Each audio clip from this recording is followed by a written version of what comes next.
Good morning guys, in front of me is Honor Pad X8 and let me show you how to change wallpaper on this device. At first open the settings, then find and select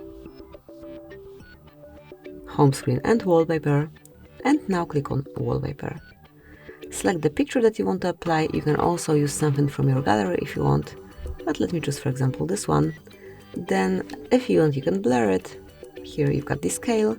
You can also make it scrollable if you want, but I would like to leave it this way. Then tap on confirmation mark and finally decide if it's for your lock screen only, just your home screen, or both of them.